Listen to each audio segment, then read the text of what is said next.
Então, vamos ajudar o colega Sérgio Sacani nesse diálogo que ele promoveu aí com o filósofo Guilherme Freire.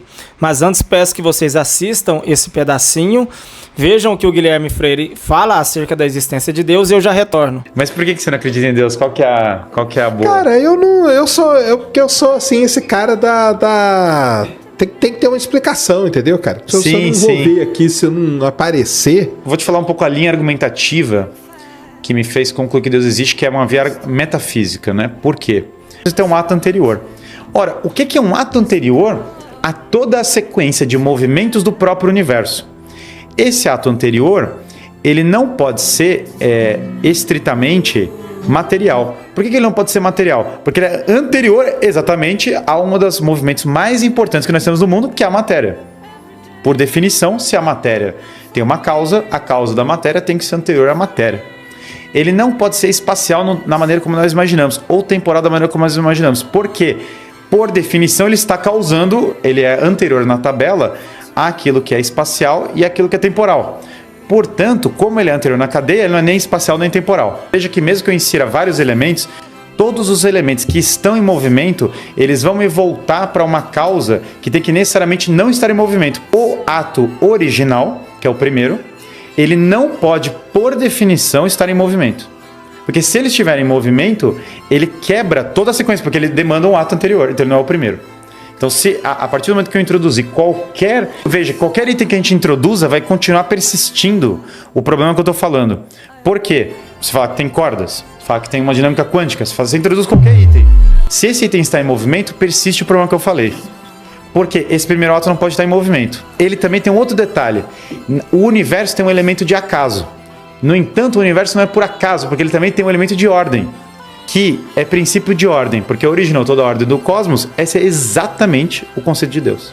Bem, antes de tudo, uma peculiaridade na lógica atomista, Deus, para ser uma causa que interrompe uma regressão infinita, seja uma regressão temporal ou ontológica, Deus se distingue do universo, portanto ele não possui em ato aquilo que ele vai ensejar no universo. Por exemplo, Deus, ele não é matéria, mas gera um universo material. Ele não é nem espaço nem tempo, portanto ele gera o espaço e o tempo. Ele não é movimento, portanto ele gera o movimento. De modo que aqui há uma lógica que entrelaça a situação segundo a qual Deus, para ser a causa de espaço e tempo, matéria, energia e movimento, ele não pode ser essas propriedades. Mas, ora, nessa lógica atomista, a causa da matéria não pode ser matéria, a causa do movimento não pode ser movimento, enfim, a causa do espaço, tempo e energia também tem que se distinguir dessas propriedades. Mas, ora, para manter essa lógica, a causa da pretensa ordem que existe no universo também não pode ser algo ordenado. A causa da inteligência e da razão que permeia o cosmos, as leis lógicas, etc., também deveria ser uma causa ausente dessas propriedades, que, portanto, não seria inteligente, ordenada, racional. Mas Deus é exatamente isso. Inteligente, ordenado, racional. Por que agora houve essa assimetria? Quando convém, Deus é diferente, mas quando convém, Deus possui em ato as propriedades que ele vai criar no universo. Mas deixemos isso de lado e vamos para a questão central dos argumentos do Guilherme Freire. Quando pensamos em efeito e causa, tanto nossas intuições lógicas quanto nossa experiência de mundo nos levam a considerar que efeito e causa são proporcionais. Se eu vejo algo se movimentando, por exemplo, é mais assertivo eu assumir que a causa daquele movimento é outro movimento do que algo totalmente alheio, por exemplo, uma poesia sendo recitada em algum lugar. Sendo assim, uma causa qualquer, seja originária no tempo ou uma causa sustentadora ontológica, deve ter as razões suficientes para que ela tenha o poder causal de gerar um dado efeito. De modo que se Deus não é nem matéria, nem energia, nem espaço, tempo, as forças fundamentais, as leis físicas, etc., logo ele não é uma causa que possui os poderes causais de gerar o universo. Se os teístas estão utilizando a lógica para inferir a causa ideal do universo, que para eles é Deus, logo essa causa não pode violar a lógica.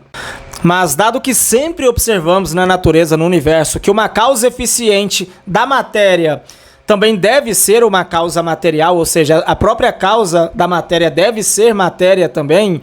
E não importa se é causa originária ou sustentadora, e não só na natureza, mas também no intelecto, a nossa razão sempre aponta que a causa da matéria deve ser também de natureza material.